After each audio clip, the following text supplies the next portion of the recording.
नमो भगवते वासुदेवाय. तर आपण श्रीमद भागवत महापुराण पाहत आहोत आणि त्यातील हा आपला 10वा स्कंद. 10व्या स्कंदातील अध्याय 72. 72व्या अध्यायामध्ये आपण पांडवांच्या राजश्री यज्ञाचे आयोजन आणि जरासंधाचा उद्धार पाहणार आहोत. श्रीसुख म्हणतात, युधिष्ठिर एके दिवशी मुनी, ब्राह्मण, क्षत्रिय, वैश्य, बंधू, आचार्य कुळातील ज्येष्ठ, नातलग, संबंधित आणि कुटुंबियांच्या बरोबर राजसभेत बसला होता. सर्वांच्या देखतच श्रीकृष्णांना उद्देशून तो म्हणाला. युधिष्ठिर म्हणाला, हे गोविंदा, यज्ञांचा राजा अशा राजसूय यज्ञाने मी आपल्या पावन विभूती स्वरूप देवतांचे पूजन करू इच्छितो. हे प्रभो, आपण माझा हा संकल्प पुरा करावा. हे कमलनाभा, सर्व अमंगल नष्ट करणाऱ्या आपल्या चरणकमलांची जे लोक निरंतर सेवा करतात, ध्यान आणि स्तुती करतात, तेच खरे पवित्र होत.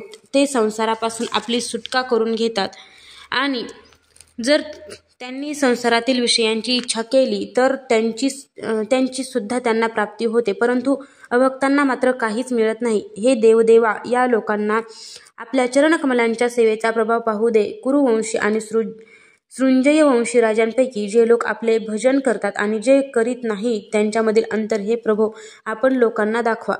प्रभो, आपण सर्वांचे आत्मा समदर्शी आणि आत्मानंदांचे साक्षात्कारी आहात. स्वतः ब्रह्म आहात. आपल्या ठाई अपपर भाव नाही.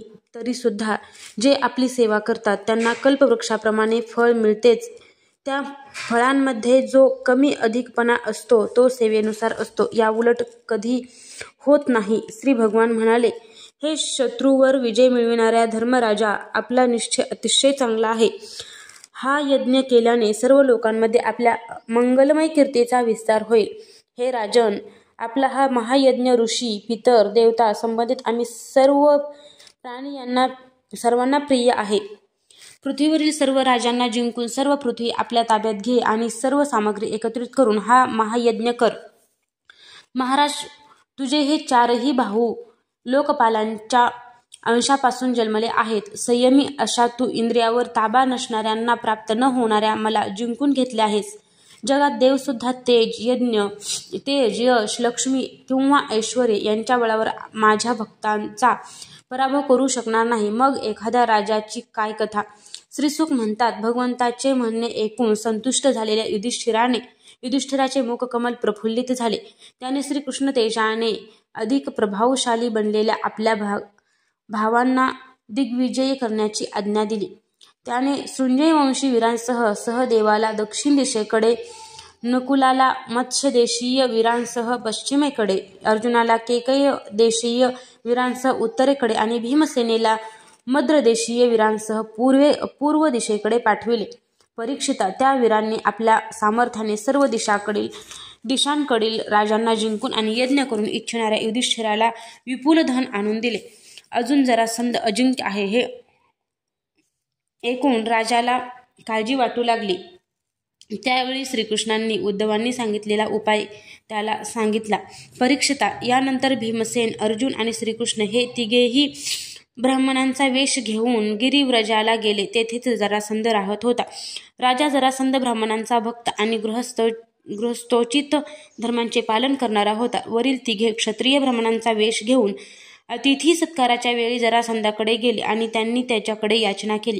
राजन, आपले कल्याण असो. आम्ही तिघेजण आपले अतिथी म्हणून आलो आहोत आणि फार लांबून आलो आहोत, म्हणून आम्ही मागू ते आपण आम्हाला द्यावे.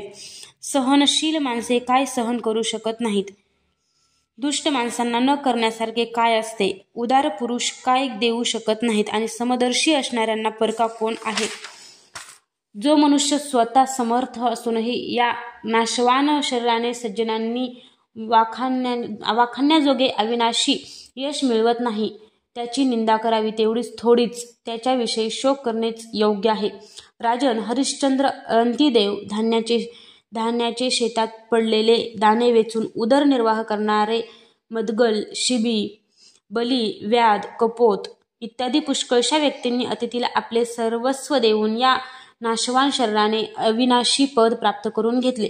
श्रीसुख म्हणतात, जरासंधाने त्या लोकांचा आवाज, त्यांचे रूप, मनगटावर धनुष्यांच्या दोरीने पडलेले घट्टे ही चित्रे पाहून ते क्षत्रिय आहेत हे ओळखले.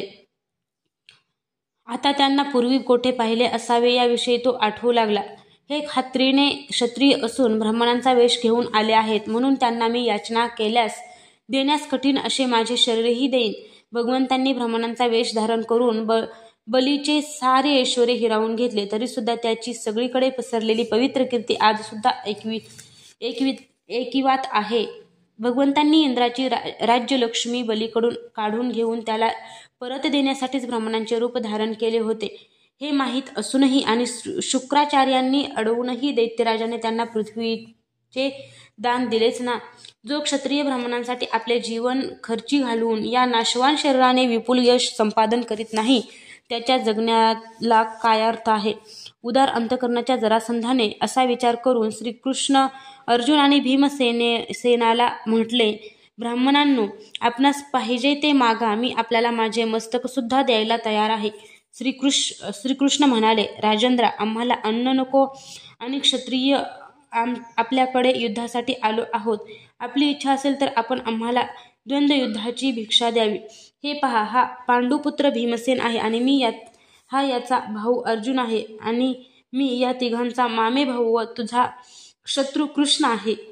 श्रीकृष्णांनी असे सांगितले तेव्हा राजा जरासंध खो खो करून हसू लागला आणि मग चिडून म्हणाला, अरे मूर्खांनो, तुम्हाला जर युद्धच हवे असेल तर ते देतो, परंतु कृष्णा, तू भित्रा आहेस. युद्धामध्ये तू माझ्या भीतीने मथुरा नगरी सोडून समुद्राला शरण गेलास, म्हणून मी तुझ्याशी लढणार नाही. हा अर्जुन सुद्धा वयाने माझ्यापेक्षा लहान असून माझ्या बरोबरीचा बलवान वीर नाही, म्हणून मी याच्याबरोबर लढणार नाही. हा भीमसेन मात्र माझ्यासारखाच बलवान आहे. असे म्हणून जरासंधाने भीमसेनाला एक मोठी गदा दिली आणि स्वतः दुसरी गदा घेऊन तो नगराच्या बाहेर आला. नंतर युद्धाची खुमखुमी असलेले दोन्ही वीर सपाट रणभूमीवर येऊन एकमेकांना भिडले आणि आपल्या व्रजासारख्या प्रचंड गदेने एकमेकावर प्रहार करू लागले. ते डावीकडे उजवीकडे असे वेगवेगळे पवित्रे बदलत असता असे शोभून दिसत होते की जणू काही दोन श्रेष्ठ नट रंगमंचावर युद्धाचा अभिनय करीत आहेत. परीक्षिता, जेव्हा एकाची गदा दुसऱ्याच्या गदेला टक्कर देत असे तेव्हा वाटे की झुंजणाऱ्या दोन हत्तींच्या दातांचा खटखट आवाज होत आहे किंवा विजांचा कडकडाट होत आहे. जेव्हा दोन हत्ती अतिशय रागाने झुंजू लागतात आणि रुईच्या फांद्या तोडून एकमेकावर त्यांचे तडाखे देतात त्यावेळी त्या फांद्यांचे तुकडे तुकडे होतात. त्याप्रमाणे जेव्हा जरासंध आणि भीमसेन बाहुबलाने आपापल्या गदांचे एकमेकाचे खांदे, कंबर, पाय, हात, मांड्या आणि खांद्याचे सांधे यावर वार करू लागले तेव्हा त्यांच्या गदांचा चुराडा झाला. अशा प्रकारे जेव्हा गदांचा चक्काचूर झाला तेव्हा ते दोघेही वीर रागाने ठोसे लगावून एकमेकांचे चूर्ण करण्याचा प्रयत्न करू लागले. त्यांचे ठोसे म्हणजे जणू लोखंडी हातोड्यांचेच वार होते. दोन हत्तीप्रमाणे लढणाऱ्या त्यांच्या थपडा आणि ठोशांचा आवाज विजेच्या कडकडाटाप्रमाणे भासत होता. परीक्षिता, जरासंध आणि भीमसेन या दोघांचेही युद्धातील कौशल्य, बळ आणि उत्साह सारखाच होता. दोघांची शक्ती जराही कमी झाली नव्हती. त्यामुळे जय पराजयाचे चिन्ह दिसेना. दोघेही वीर रात्रीच्या वेळी मित्रांसारखे राहत आणि दिवसा अटीतटीने लढत. महाराज, अशा प्रकारे लढता लढता त्यांचे 27 दिवस निघून गेले. राजा 28व्या दिवशी भीमसेन आपल्या मामे भाऊ श्रीकृष्णांना म्हणाला, माधवा, युद्धामध्ये मी जरासंधाला जिंकू शकणार नाही. श्रीकृष्णांना जरासंधाचे जन्म मृत्यू माहीत होते. तसेच जरा नावाच्या राक्षसीने जरासंधाच्या शरीराचे 2 तुकडे जोडून त्याला जीवनदान दिले आहे हेही ते जाणत होते. म्हणून त्यांनी भीमसेनेच्या शरीरामध्ये आपल्या शक्तीचा संचार करून त्याला बळ देत जरासंधाच्या वधाच्या युक्तीविषयी विचार केला. त्यांनी त्याच्या मृत्यूचा उपाय जाणून एक फांदी मधोमध चिरून ती खून म्हणून भीमसेनाला दाखविली. वीराग्रणी परमशक्तिशाली भीमसेनाने श्रीकृष्णांचा अभिप्राय जाणून जरासंधाचे पाय धरून त्याला जमिनीवर आपटले. नंतर त्याने त्याचा एक पाय आपल्या पायाने खाली दाबला आणि दुसरा आपल्या दोन्ही हातांनी पकडला. त्यानंतर भीमसेनाने हत्ती ज्याप्रमाणे झाडांची फांदी चिरतो त्याप्रमाणे गुदद्वारापासून त्याला मधोमध चिरले. तेव्हा लोकांना जरासंधाच्या शरीराचे एक पाय, मांडी, अंडकोश, कंबर, पाठ, स्तन, खांदा, भुजा, डोळे, भुवया आणि कान वेगवेगळे झालेले 2 तुकडे दिसले.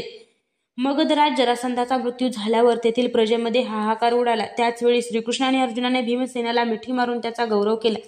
सर्व शक्तिमान, ज्यांचे स्वरूप जाणणे कठीण आहे, जे सर्व प्राण्यांचे जीवनदाते आहेत, त्या श्रीकृष्णांनी जरासंधाच्या राज्यावर त्याचा मुलगा सहदेव याला मगधाधिपती म्हणून अभिषेक केला आणि जरासंधाने ज्या राजांना कैद करून ठेवले होते त्याची कारागृहातून सुटका केली. अध्याय 72 समाप्त.